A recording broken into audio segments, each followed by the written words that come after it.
soon after. Napacheck ko to bago ako sumabak dito pero hindi talaga. Uy! Gago!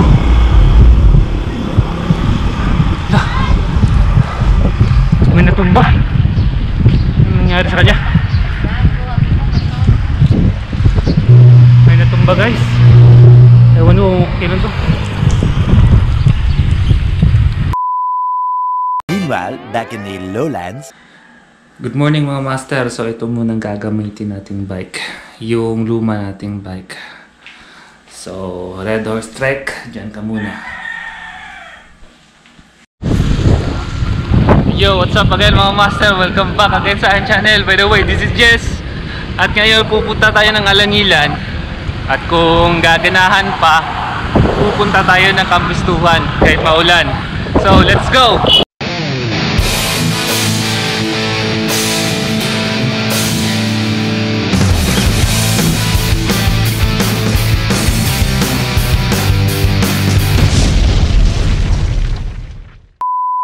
At ito nga mga master, medyo maulan sa ngayon.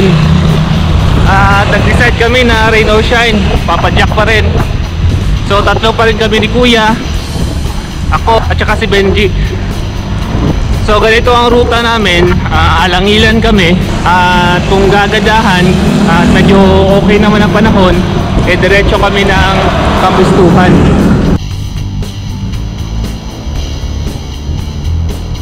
At eto nga guys, napapansin ko, okay lang pala umulan or maulan ang pagla-ride. Basta di lang yung malakas ang hangin. Katulad nito, sagabal lang sa mata. Pero okay naman, namamanage lang ang padyakan. So far, first hour pa lang eh. At time check pala guys, 6:21. At approaching kami ng Bacolod New Government Center. At masarap din sa pakiramdam magbike ng maulan. Medyo delikado, pero at least napakalamig. Sa ngayon pa lang first hour. Tingnan natin maya maya.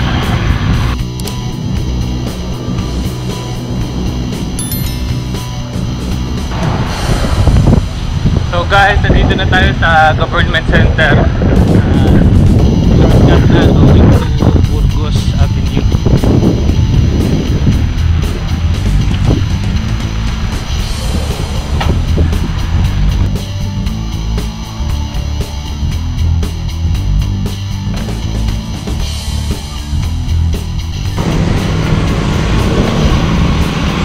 So guys, update, nandito na tayo ngayon sa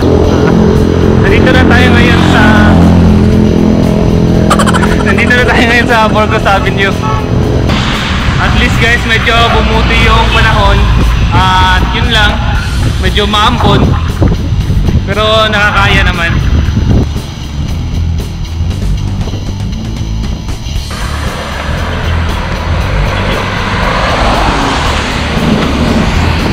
So guys, update pala, yung challenge ko ngayon, ginamit ko yung old bike ko na Voyager 26er.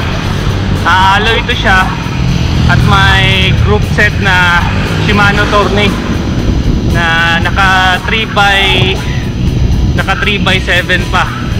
So tina-challenge ko yung sarili ko na gamitin yung mabigat na bike at medyo low ang gear. Kasi para sa akin, mas mainam, para sa akin lang naman to, mas mainam na medyo mabigat ang pang-practice mo compare sa kung maglo-long ride ka na talaga para ma-practice yung muscle mo. Kasi last time 2017 di ko yun naakyat ang Kampistuhan gamit ditong bike na to. So from RCU to Kampistuhan, nilakad ko na lang. Dalawa kami nun ni Benji. Para challenge, ito ang gagamitin natin. At guys, medyo okay na, medyo umupa na yung ulan, kaso malamig lang.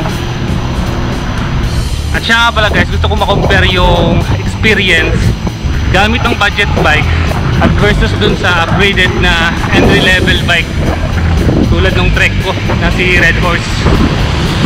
Kung anong diferensya talaga nila, kung magbabari ba ang lakas versus equipment or so on. So titingnan natin kung lumakas ba talaga tayo o hindi. Pero parang hindi eh. Try lang naman, try lang kung anong lakas talaga natin sa ngayon. Kaya naisipan ko tong ride na to gamit ang aking budget bike. At ayan guys, balik na naman ang ulan. At sige lang, push pa rin ang push. Okay lang naman. So medyo off pa lang yung mata natin. Nagaganito. Finger heart. Kasi salubong na salubong yung ulan, hindi na yung araw.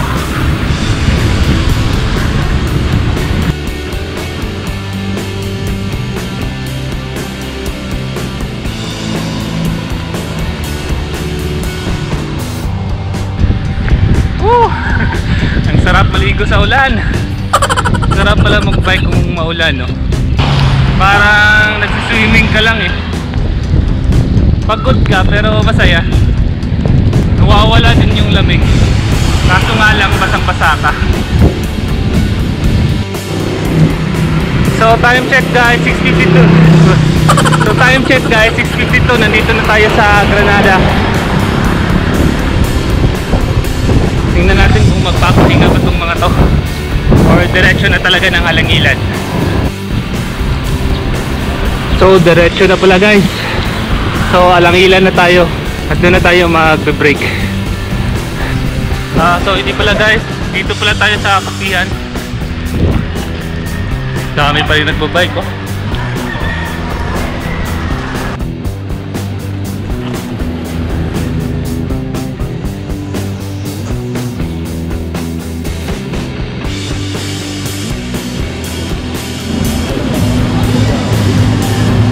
So guys, short break muna. At medyo maulan talaga. Ano maulan? Anong medyo? Maulan talaga. Di pa man ano kayo. Hindi pa man tusog.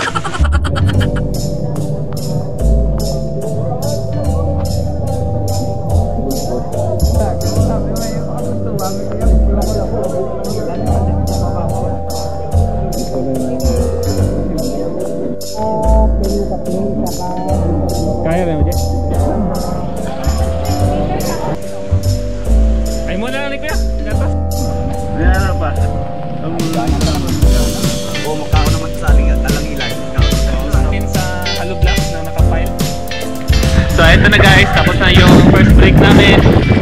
Nagkape lang kami doon. At konting putukan. At diretso na sa Alangilan.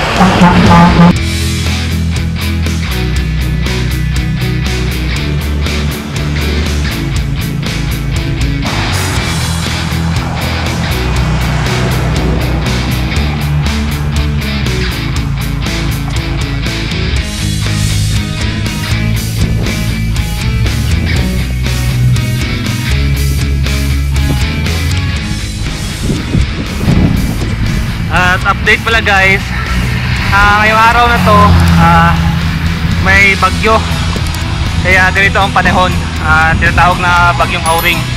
At paalala para sa mga bata, huwag nyo itong gagayahin, stay na lang kayo sa bahay nyo. Pero kung part ng training, maganda pa rin yung maulan, kasi kung plano mo talaga mag long ride, hindi naman talaga maiiwasan na hindi ka makakadaan ng maulan na lugar. Or hindi mo talaga maiiwasan na maabutan kayo ng ulan. Kaya siguro part na rin to ng training namin. Kaya sumabak kami ng maulan. Or ito nga, bagyo pa. Nasa signal number 1 pala tayo guys. Ito na, Bantog Lake.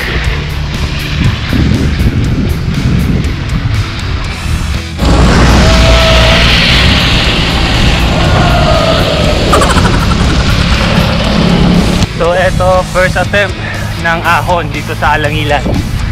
Let's see kung kakayanin.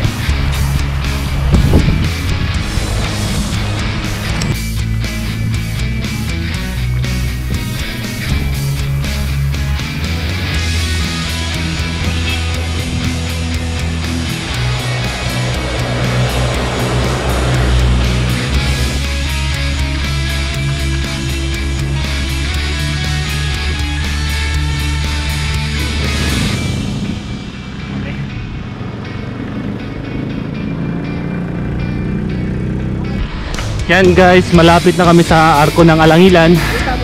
So far guys, sa mga first climb, okay pa naman siya. Manageable pa rin ang ating lakas. So yung heartbeat natin hindi pa ganun kabilis kasi slow pacing lang kami, kayang kaya pa.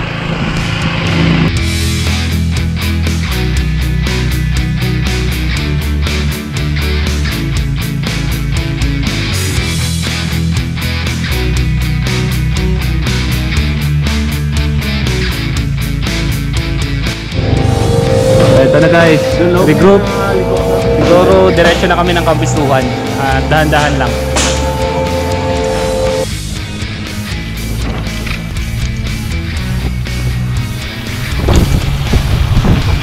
Ito na, moment of truth.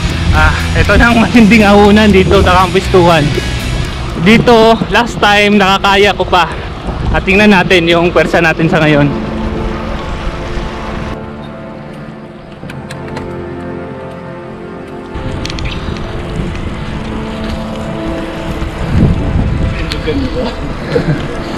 Kaso kaya na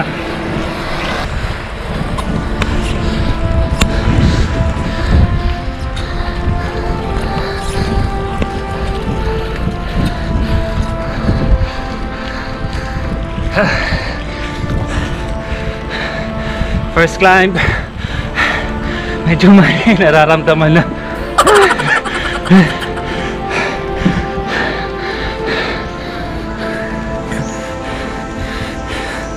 Pero push pa rin.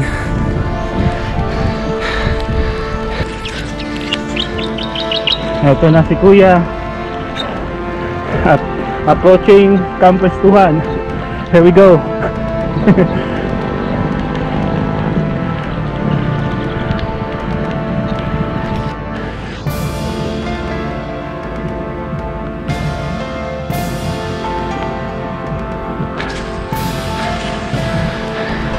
So far so good sa mga first climb. Hindi pa tayo nakarating ng Arcillo. Mga nasa 3 kilometers pa siguro before yung recovery sa Arcillo.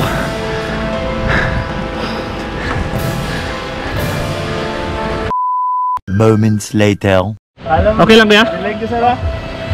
Sige. So balik na si Kuya. At kami, diretso na lang kami ng Kampistuhan ni Benji. Kasi gusto ko talaga kasi ito, gusto ko talaga i-push tong bike na to na makarating ng Kampistuhan. Alang sir, danlog sir. Sige, along. Sige, push. So, let's go.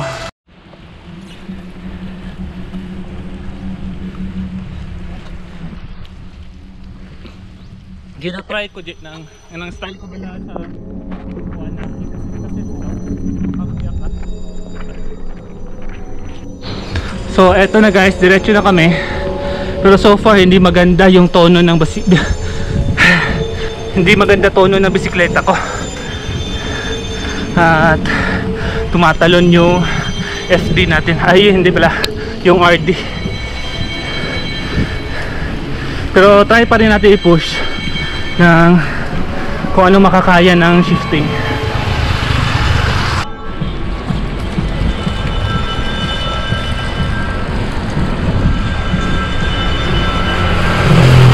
At yun pa rin guys, tuloy pa rin tayo. Medyo malapit na tayo sa Arcillo.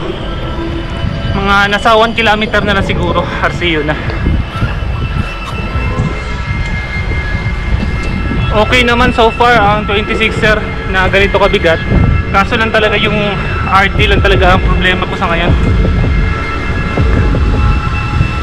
Take note, napacheck ko to bago ako sumabak dito, pero hindi talaga.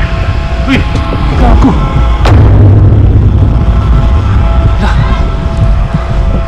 May natumba. Ano nangyari sa kanya?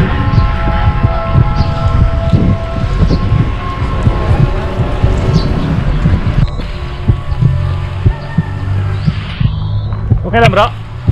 Okay ka na? Ha? Ah, direction?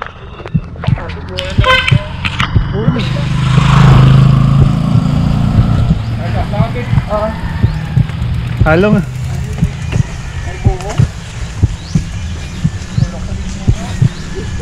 Guys, ito ang salarin. Kakak. Napakadelikado nito.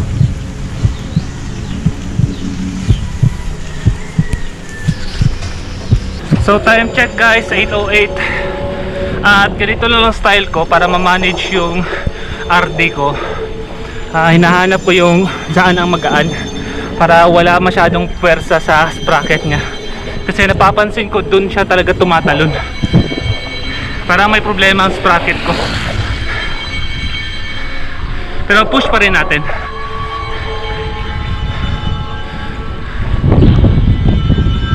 Malapit na tayo sa ano to, sa RCU.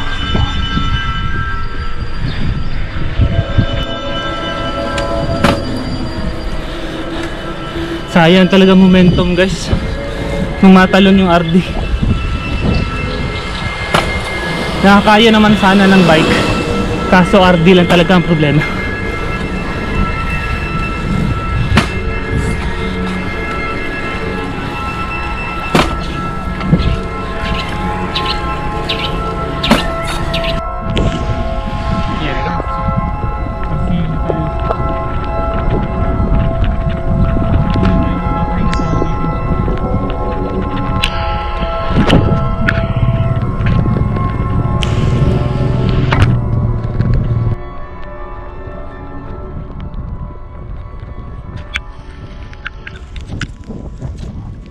Feeling ko siguro may bengkong na yung ano ko, sprocket.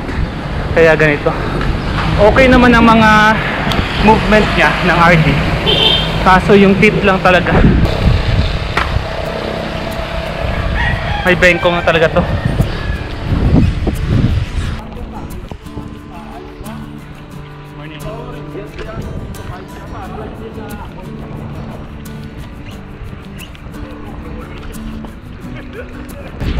So dyan na tayo guys sa waiting shed at hihintayin na natin si Benji dito.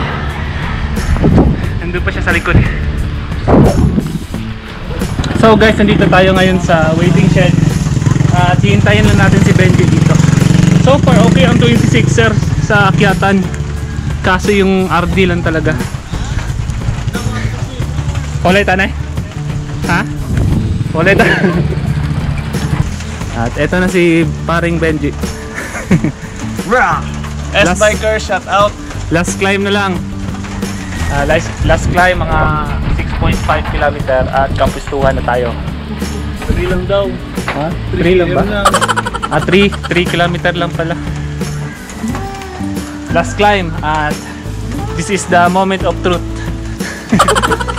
Kasi last time from here to kampistuhan nilakad na namin to last 2017. Dali man tayo, no? Pero sakit-sakit na. Nag-try pa tayo mga 1 PM muna na po. Sakit-sakit na ni. Right na lang eh. So eto na guys, ride out na kami at dito na from RCU to kampistuhan. Sana kakayanin. Ito talagang problema ko. Sige lang, try natin.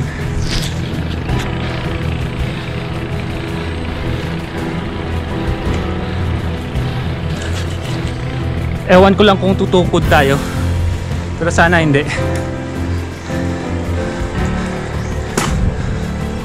Ito pag may puwersa, tumatalon talaga.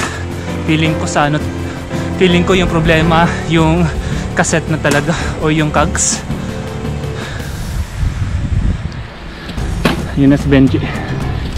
Sayang yung momentum. Nawala sa pagtalon.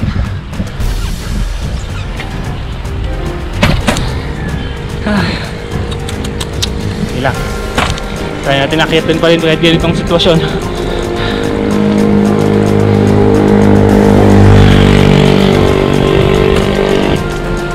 Maganda sana medyo mabigat para mabilis ang akyatan natin.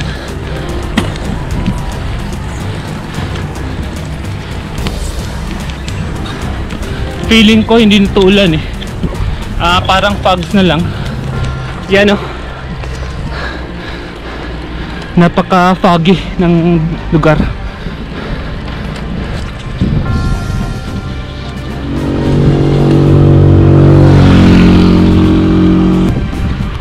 Ganda pa naman sana ng panahon.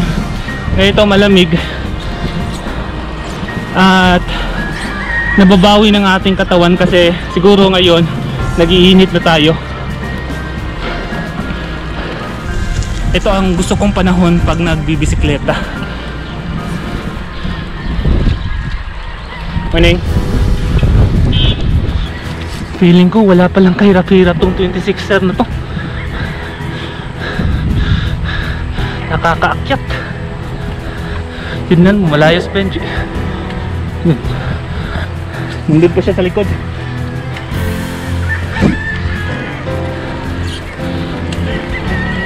Ganda. Ayan guys, napakagaan. Di ko lang alam kung anong speed natin, pero napakagaan talaga.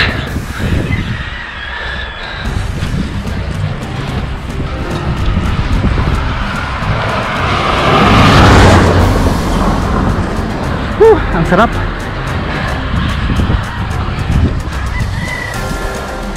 Yan. Napaka-foggy.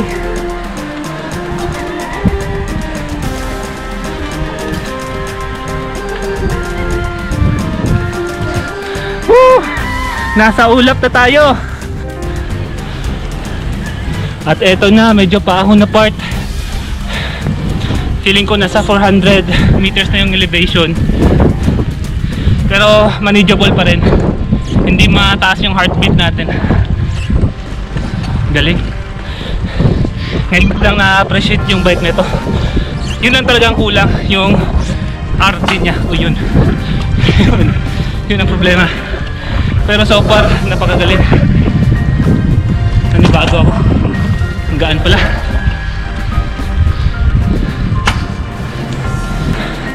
Akyat muna tayo bago ko patayin yung GoPro. Doon na lang sa my recovery.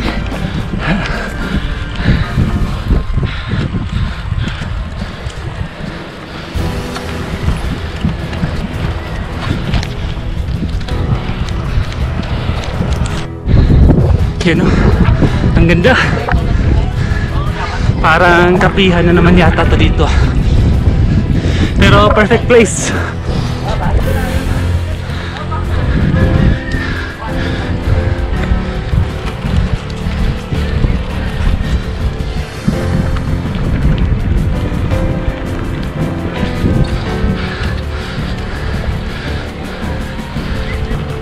So eto pa, ahon.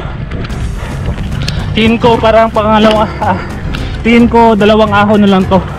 At nasa kambustuhan na tayo. Sayang talaga. Kung hindi lang to dumudulas, hindi sana mahirap.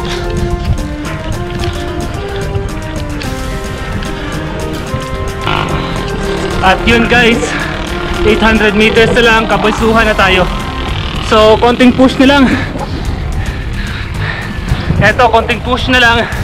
Nandun na tayo. Tingnan natin kung magagamit natin last gear natin.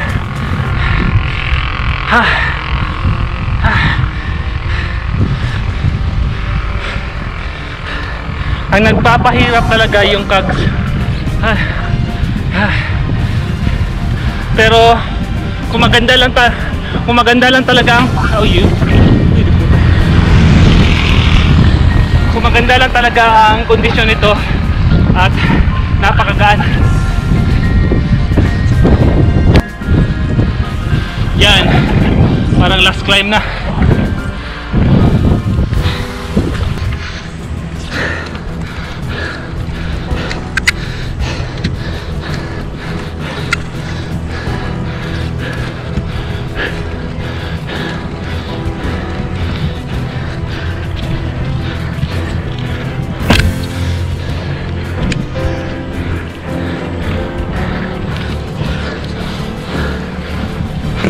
So guys, ito recovery.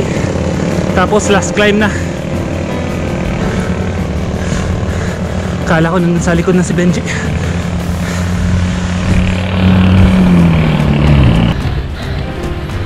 So far so good. Medyo mahina lang yung takbuhan natin, pero at least nakakaya.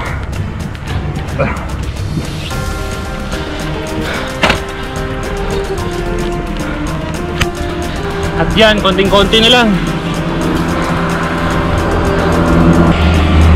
3x7. Here we go. Eto, last climb na. At kapustuhan na tayo. Napaka-foggy guys, pero kakayanin. Napakalaking tulong ng ganitong panahon. At kung sa sasakyan pa hindi tayo nag-overheat, napakalamig at bumabalanse sa init ng ating katawan. Yun talagang napapansin ko sa ride na ito ngayon. At ito, hindi tayo tumukod. Konting-konti na lang.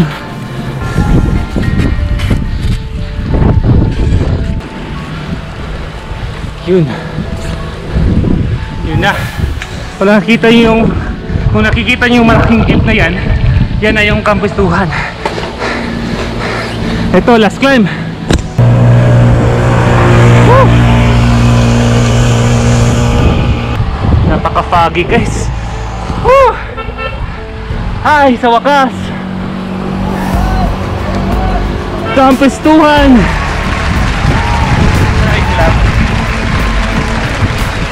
Bike with 15.5 kilogram. Tapos naka 3x7 pa. Shimano Tourney. Kaya pala. At napakagaan pa. Yan na. Kayang-kaya.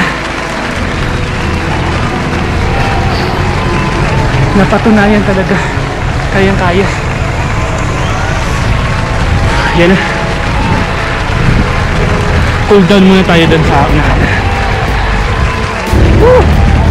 Yan na guys. Tingnan nyo, umusok ako.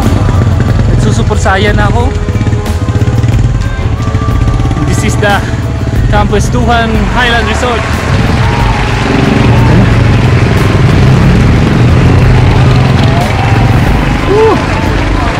Napakagaling.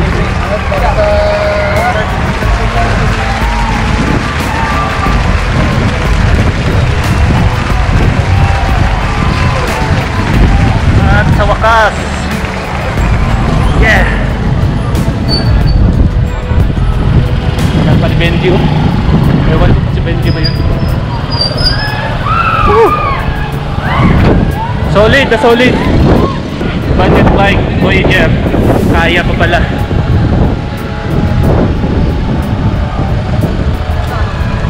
At guys, silong muna tayo. Yun na si Benji. Kaya lang, kunan ko na si Benji. Nandito na siya. Yes!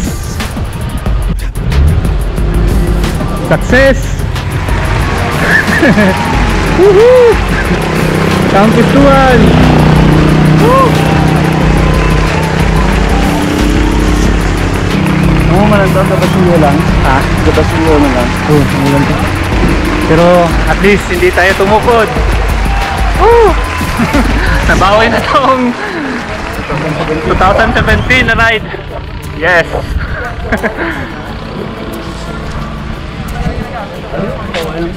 Dita?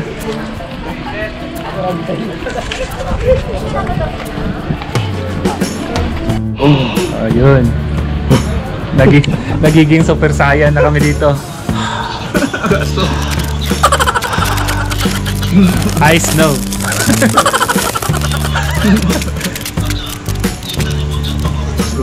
Ito, Mountain Dew muna. Pampalakas ng katawan. Shout out dyan. Shout out sa mga S-bikers dyan. S-bikers. Shout out S-bikers. Nag-rise lang na. May ano to, itong bata S-bikers na to. Itong upod to dito. Kapag na sila, no? Gintugdan. Gintugdan daw next time. Pero ano muna siguro, balik kami ng Patag. or Cadiz. Sa machine gun sa Patag. Yun. Singan, loop na naman. Pero yung reverse loop. Reverse sa airport. Sayang tong dati. Hindi ko na-upload yung dati. Next time, next vlog na naman siguro. Lang, schedule natin yan. Pero sa ngayon, namnamin muna natin yung Campestuhan. Then going pupunta kami ng cable car maya-maya. So, pahinga lang muna at diretso na doon. So guys, ramdam na ramdam mo na yung labig.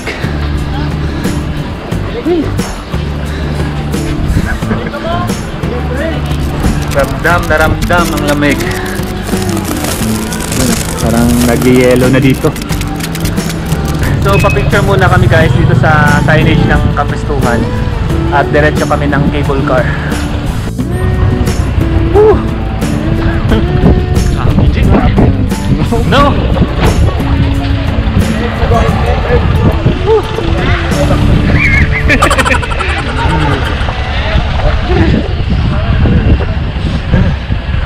Sabi ang lamig, ang lamig. So eto na guys, push pa rin at diretso na kami ng cable car. Mga nasa 300 meters lang siguro yan. At yun, nauna na si Benji.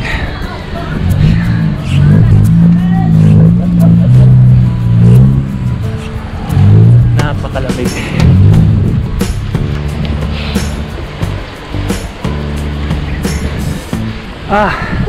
Ang lamig. Grabe, nasa snow na kami. Yun. Hello, zero visibility. Zero na. Nasa ulap na kami. Konting push hanggang dulo ng Campestuhan. Ito na pala guys ang dulo ng Campestuhan. At nandyan yan. At nandyan ang wave pool. Wave pool. Bawal lang pumasok kasi wala tayong pambayad. At si Bingo. Corgi. Corgi. Si Corgi. At eto na guys, approaching na ng cable car. Shock on. Isa. Diretso.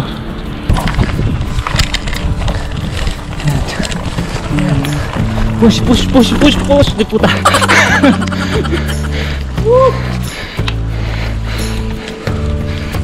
Yan. At cable car na.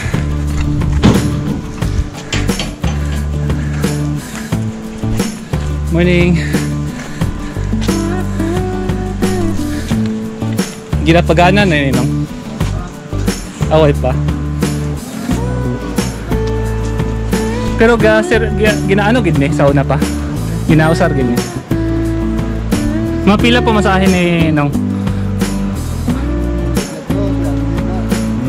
Di nila pos gani.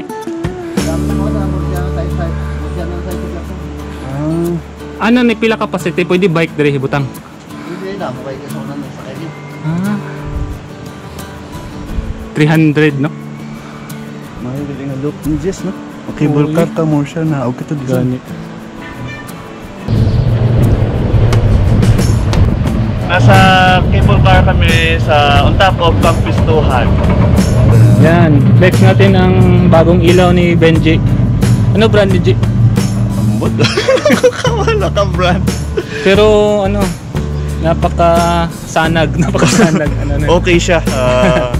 Napaka ano nga ng Tagalog na Battery endurance, informative yung display. Yes, may LCD siya oh. Kaya lang malakas yung volume ng bass niya. Yeah, malakas yung volume at hindi na pwedeng pahinaan. Malakas yung ilaw. Parang nakakasilaw. Ganda, ganda. So, sige. Diyan pala.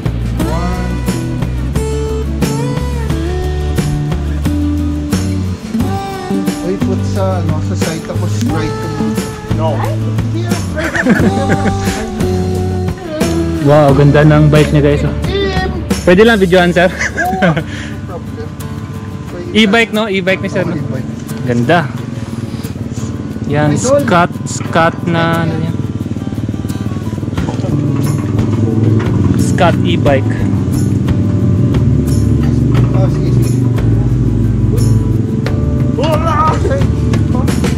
So saan tayo? Saan tayo ngayon? Yung next destination natin is Concepcion. We will go to kapihan na Buares. Nakalimutan ko yung pangalan. Pero doon tayo magkakape. Tapos doon na tayo sa Circumferential Road papunta pa uwi. Okay, let's go. Yun na.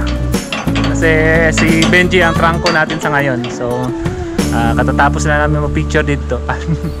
Katatapos na namin magpa-picture dito at diretso na kami doon sa Concepcion, no? Concepcion. So, nandito na kami guys sa JKN. Ano kaya? JKN Buares. JKN Buares. Unfortunately, close sila ngayon dahil may bagyo. Yes, close sila at wala lang masyadong cyclist dito. Diretso na lang kami sa bahay. So, hanggang dito na lang at salamat sa patuloy na suporta guys. Sa mga nagko-comment, shout out sa inyong lahat. Next time ride tayo soon. Yun na lahat. Thank you sa patuloy na pagsuporta. At kita-kita na. Yes, ride safe ride safe always at kita-kita na lang sa next vlog. At kung nagustuhan niyo yung video na to, paki-like, share at subscribe na rin. At ito pala si Jesmar na nagsasabing everything is under control. Peace out.